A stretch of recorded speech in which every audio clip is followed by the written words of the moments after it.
Fuentes, quien agradeceríamos tomar uso de la palabra.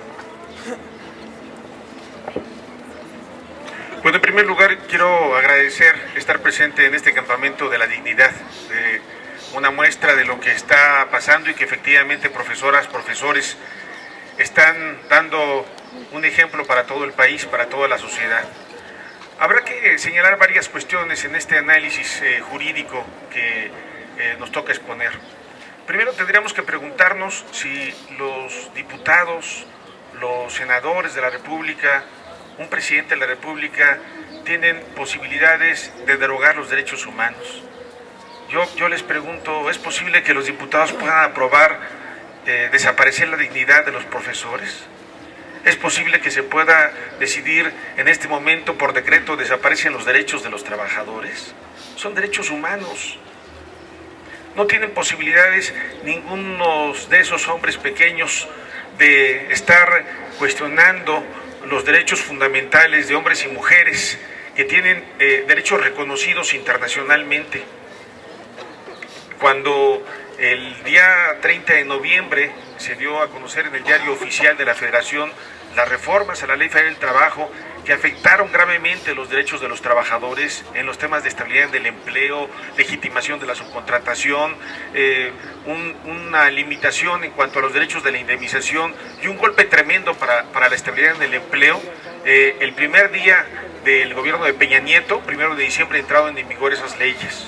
Apenas el 15 de diciembre presentó ante el Congreso una iniciativa en donde planteaba la modificación sustancial de los artículos 3 y 73 de la Constitución. En esas iniciativas fundamentalmente había una desaparición total de los derechos laborales, y cuando yo me refiero a una desaparición total de los derechos de los trabajadores no es exageración. Cuando en estos 4 temas fundamentales que son en lo relativo al ingreso, promoción, reconocimiento, separación, desaparecen los derechos laborales, obviamente es un oprobio, porque finalmente lo que está sucediendo es de que montaron en la Constitución aspectos que van contra los derechos humanos. ¿Qué pasa con estas reformas constitucionales del 11 de junio de 2011 en donde se hace un reconocimiento a los derechos humanos? Establece la Constitución en el artículo 1 de la Constitución que lo que establece la Constitución y los tratados universales tienen el mismo rango. Entonces, ¿por qué se establecen dentro de la propia Constitución situaciones que van contra los derechos humanos? Esta reforma constitucional, que fue aprobada tan solo en 73 días, que fue aprobada por el Congreso de la Unión y por más de las 2/3 partes de los estados, muchos de ellos ni siquiera leyeron el contenido de las reformas. Algunos de ellos yo les pregunté personalmente si tenían conocimiento de lo que estaban aprobando, cuáles eran los alcances de las modificaciones de la Constitución, qué era el servicio profesional docente, qué significaba que en el artículo 3 de la Constitución establecieran aspectos que correspondían al artículo 123 de la Constitución. La verdad es de que era un tema voluminoso, es para bien de la nación, etcétera, etcétera, pero la verdad es que todos ellos aprobaban este tipo de disposiciones. Y yo vuelvo a preguntar, ¿ellos tienen capacidad para poder aprobar cuestiones de esa naturaleza? Por supuesto que no. Pueden publicar ese tipo de legislaciones y no tienen un efecto. Pero fíjense bien, el 26 de febrero, cuando se da a conocer en el Diario Oficial, el día 2 de abril aparece una nueva ley de amparo, y en donde se establece en el artículo 61, fracción primera, de que son improcedentes todos los amparos que vayan contra la Constitución. Y entonces, es posible de que nada podamos hacer como personas, como ciudadanos, como ciudadanas de este país, de poder impugnar lo que están haciendo estos diputados y senadores. No es posible que lo podamos hacer cuando están instalados en la Constitución. De acuerdo a los propios diputados, que ellos mismos establecieron las reglas, no podemos impugnar ese tipo de cuestiones derivadas de la reforma constitucional. ¿Cómo va a ser posible si ellos mismos aprobaron precisamente de que los tratados internacionales tienen el mismo rango? ¿Qué no conocen la Convención Americana sobre Derechos Humanos? El artículo 8, que establece que toda persona tiene derecho a un tribunal a defensa de sus derechos. Los están cancelando precisamente con una ley de amparo en donde dice que no se tiene derecho a reclamar, no se tiene derecho a la defensa por este tipo de cuestiones oprobiosas. Obviamente el tema es lamentable que este tipo de sujetos que tienen la obligación de respetar y hacer respetar la Constitución estén instalando basura en la Constitución. Ahora que se dieron a conocer estas 3 leyes reglamentarias el día 11 de septiembre y que entraron en vigor al día siguiente, vienen a reflejar y vienen a confirmar estas reformas constitucionales que fueron publicadas el día 26 de febrero de 2013. Realmente son leyes que finalmente van concatenando una serie de violaciones muy graves para los derechos de las personas, y yo les puedo decir que estas reformas son mucho más graves que la propia reforma laboral. Si la reforma laboral trajo como consecuencia una afectación gravísima, hubo un retroceso por lo menos de 100 años en los derechos de los trabajadores, aquí por lo menos estamos retrasando unos 300 años porque hay una desaparición de derechos fundamentales de la persona, del ciudadano.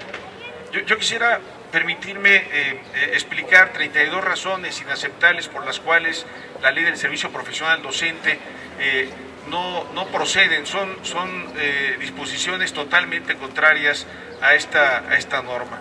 Primero, la primera razón por la cual sostengo que es inaceptable esta ley, porque son contrarias precisamente a lo que establece la propia Constitución. Hay principios de universalidad, de interdependencia, de indivisibilidad y progresividad. Quisiera explicarlos. Los derechos humanos son universales porque están sobre todas las decisiones que pueda tomar un país, porque están aprobadas precisamente por la comunidad internacional, y ningún país puede estar por encima de disposiciones que ya fueron aprobadas. ¿Qué pasó en Sudáfrica, por ejemplo, cuando se aprobaba en normas máximas el tema del racismo, ¿sí? En donde constituciones locales podían establecer ese tipo de disposiciones? Son derechos humanos. Cortes internacionales determinaron de que el racismo era un tema totalmente contrario a los derechos humanos. Ninguna de estas personas puede estar por encima de ellos, y por eso decimos los derechos humanos son universales, son interdependientes porque dependen uno de otro. Si cancelan el derecho de bilateralidad, están cancelando el derecho de dignidad. Si están cancelando el derecho laboral, están cancelando el derecho de estabilidad del empleo. Si están cancelando el derecho de estabilidad del empleo, están cancelando el derecho de los salarios, de salarios dignos. Los derechos humanos no son divisibles, son indivisibles porque no se pueden coartar. Los derechos humanos tienen un elemento fundamental de progresividad, es decir, se aprobó en la Constitución que toda norma debe de ser progresiva, debe de ser para mejorar las condiciones de la persona, del ser humano, de sus derechos humanos, y estas disposiciones son disposiciones regresivas de los derechos humanos. Por eso sostenemos de que esta legislación es contraria al artículo 1 de la Constitución. La segunda razón por la cual esta ley, estas reformas son inaceptables, porque violan los principios de seguridad jurídica que el propio artículo 14 de la Constitución establece. A ninguna persona se podrá aplicar una ley en forma retroactiva en su perjuicio.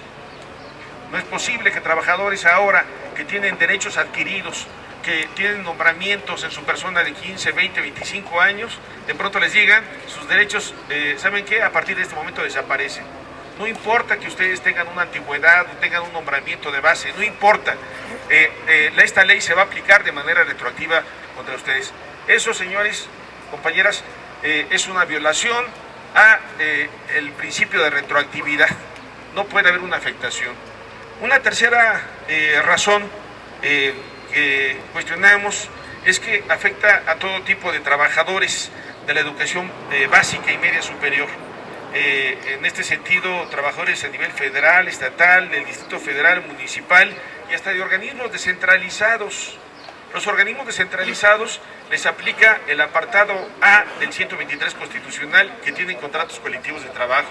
Los trabajadores estatales y municipales les aplican los artículos 115 y 116 de la Constitución, en donde hay normas especiales para los trabajadores estatales y municipales y a los trabajadores federales. Es una afectación general y yo lo que diría, esta disposición es violatoria al artículo 13 de la Constitución porque establece un régimen de excepción para los trabajadores docentes. ¿Por qué solamente para los trabajadores docentes? Eso va contra la Constitución, donde seguramente estos diputados, senadores fueron reprobados, nunca cursaron la educación primaria, la educación secundaria, cuando protestaron como diputados, dijeron que iban a hacer respetar la ley y estas gentes están traicionando los intereses de la nación. La cuarta razón por la cual estas disposiciones son inaceptables es porque violan derechos adquiridos. El transitorio segundo de la ley del servicio profesional docente dice que se derogan todas las disposiciones que sean contrarias a esta disposición. Cuando revisamos en la reforma constitucional hay un transitorio segundo que dice todo lo que se oponga a estas disposiciones constitucionales quedan derogadas. Eso no es posible. ¿Qué pasa con esos derechos que se tienen como persona? ¿Es posible que se puedan desconocer? Entonces, ¿dónde quedó la Constitución? De que no se pueden afectar derechos que tiene la persona. Una quinta razón es que se desconoce la calidad de trabajadores a quienes laboran en el magisterio, convirtiéndolos en sujetos administrativos en contravención del 123 constitucional. ¿Qué es eso de que ahora los trabajadores se conviertan en sujetos administrativos? Hagan de cuenta que les cortan los brazos, las piernas, prácticamente la cabeza, y entonces son sujetos administrativos porque le quitan la bilateralidad a los derechos que se tiene como trabajador. La legislación laboral nació porque se le da el estatus al trabajador de considerarlo en las relaciones laborales. Por eso se llama contrato de trabajo, porque es contrato, con el trato de la persona. Y ahora se quita la bilateralidad. La bilateralidad individual y colectiva tiene mucho impacto.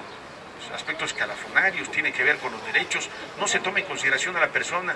Prácticamente al convertirlo en sujeto administrativo, se le convierte en objeto, en un GIS, en un borrador más, porque no se le estará considerando su opinión en ese sentido. Eso es o no una violación a los derechos humanos, eso es o no una violación a la dignidad de los trabajadores al cancelarles sus derechos como trabajadores y convertirlos en sujetos administrativos. ¿Por qué sujetos administrativos? Porque lo que se podrá impugnar será la decisión del rey. El edicto que dicte es lo único que se podrá impugnar, él lo escribirá a su manera de ser y ya no se estarán impugnando condiciones generales de trabajo, contratos colectivos de trabajo que fueron pactados bilateralmente y ahora solamente la decisión del rey estará siendo cuestionada cuando se establece de manera unilateral. Una sexta razón es que los 4 derechos, ingreso, promoción, reconocimiento y permanencia en el empleo magisterial son ahora condiciones administrativas y dejan de ser derechos laborales con repercusiones bilaterales. Una séptima razón es que otorga facultades al secretario de Educación Pública Federal para estar por encima de la soberanía de los estados de la República para aprobar lineamientos en los 4 derechos. Dice el artículo 10º de que el secretario de Educación Pública autorizará a los gobiernos de los estados las disposiciones que tengan que ver con los lineamientos que emita la Secretaría de Educación Pública. Entonces, ¿dónde está la Constitución? El artículo 115 y 116 de la Constitución que le da el derecho de la soberanía a los estados para poderse regir. ¿Por qué creen que es ley general y no ley federal? Porque los diputados no tienen derecho para poder estar imponiendo leyes en los estados. Por eso se llama ley general, ¿sí? Si fuera una ley federal sería distinto. Los diputados no tienen esas facultades y ahora una sola persona decir, a ver, lo que me mande el gobernador de Guerrero lo voy a revisar o el de Morelos para ver si está de acuerdo con estas disposiciones. Y entonces se le dan facultades como de dictadores o de dictadores al secretario de Educación Pública y así lo aprobaron los diputados. Una octava razón es que permite a la Secretaría de Educación Pública imponer lineamientos generales en la prestación del servicio de asistencia técnica a la escuela de educación básica. Una novena razón es que permite al Instituto Nacional para la Evaluación de la Educación imponer y autorizar por encima de la soberanía de los estados lineamientos a todo tipo de autoridades educativas y organismos descentralizados para la evaluación de los 4 derechos. Este instituto autónomo estará por encima incluso de lo que pueda determinarse por cualquier entidad, y estará por encima de estas disposiciones, y la ley le está dando facultades para que pueda imponer este tipo de disposiciones. La 10ª razón por la cual considero que estas disposiciones son inaceptables es que autoriza a este Instituto Nacional de la Evaluación de la Educación imponer procesos de evaluación a todo tipo de autoridades educativas y organismos descentralizados. No se supone que los organismos descentralizados tienen gobierno propio y obviamente pueden disponer de lo que establezca la ley. Ahora esta disposición estará por encima de los organismos descentralizados. Faculta a la SEP y al INE para efectos administrativos interpretar unilateralmente la ley. Ahora resulta que estas instituciones, en su carácter de patrón, van a interpretar las normas a su antojo y como ellos lo determinan. Entonces, ¿para qué están las autoridades? Las autoridades, los jueces, tienen las facultades de interpretar las normas, y ahora estas disposiciones, específicamente en lo que se refiere al artículo 67 de la Ley de Servicio Profesional Docente, le da esas facultades. Yo soy el patrón y además yo interpreto cómo se debe decir o cómo se debe entender determinada disposición. La 12ª razón inaceptable es porque no considera la participación sindical en los procesos de observación de las evaluaciones. Al sindicato no lo quieren en absoluto en ninguna de las partes, y lo que tenga que ver con ello, lo que tenga que ver con las condiciones generales de trabajo, los contratos colectivos de trabajo, los sindicatos no pueden pasar a esas etapas. Se anula la intervención de cualquier tipo de sindicato o coalición magisterial para representar a los docentes. He escuchado argumentos diciendo, pero es que esos sindicatos son corruptos, ¿cómo es posible que se permita que los trabajadores docentes tengan o estén exigiendo la presencia del sindicato? El derecho sindical es un derecho humano y no puede estar condicionado a una situación de esta naturaleza, y los trabajadores pueden exigir cualquier tipo de organización para la defensa de sus derechos y simplemente por esa razón se les está quitando. La 14ª razón es que los 4 derechos no son materia de condiciones generales de trabajo ni de contrato colectivo de trabajo. La 15ª razón es que sustituye el trabajo docente basado en derechos laborales, el trabajo docente basado en derechos laborales, por el servicio profesional docente sujeto a procedimientos unilaterales administrativos. Eso del servicio profesional docente significa a la cancelación de los derechos laborales. La 16ª razón es que enfrenta al docente como sujeto administrativo aislado de la estructura estatal. Ahora ya no tendrá el trabajador docente el apoyo ni de sus compañeros ni de la organización sindical. Él tendrá que enfrentarse aislado a la estructura, al aparato del Estado, y lo que están diciendo, no los queremos en bola, uno por uno, para que podamos enfrentar a los trabajadores docentes. La 17ª razón es que sustituye los tribunales laborales por tribunales administrativos para resolver casos de ingreso, promoción y reconocimiento. ¿Esto qué quiere decir? De que ahora todo lo que tenga que ver con los temas de ingreso, si no se permitió a un trabajador el ingreso o no se le hizo una promoción adecuada en los términos que corresponde por sus derechos, o un reconocimiento a una cuestión de la evaluación, tendrá que ir a los tribunales administrativos de los estados o del gobierno federal. Ya no serán temas laborales. En el tema de la inamovilidad en el empleo se anula al sustituirse el juicio previo ante el Tribunal Federal de Conciliación y Arbitraje por un juicio sumario administrativo que conoce y resuelve el mismo patrón. El artículo 75 de la Ley de Servicio Profesional Docente es oprobioso, porque ahí plantea de que será el patrón el que, una vez que conozca de alguna falta que cometa el trabajador, le comunique la falta para que el trabajador responda en un término no mayor de 10 días. Él lo tendrá que hacer solo, sin la representación sindical, y el patrón en no más de 10 días resolverá si procede la separación de su cargo. Se acabó lo que establece en el ámbito federal el artículo 46 bis, que da derecho a las actas administrativas y en los respectivos estados el derecho a la participación de los sindicatos y el derecho a un previo juicio ante los tribunales antes del cese de los trabajadores. Eso desaparece y viene un cese automático.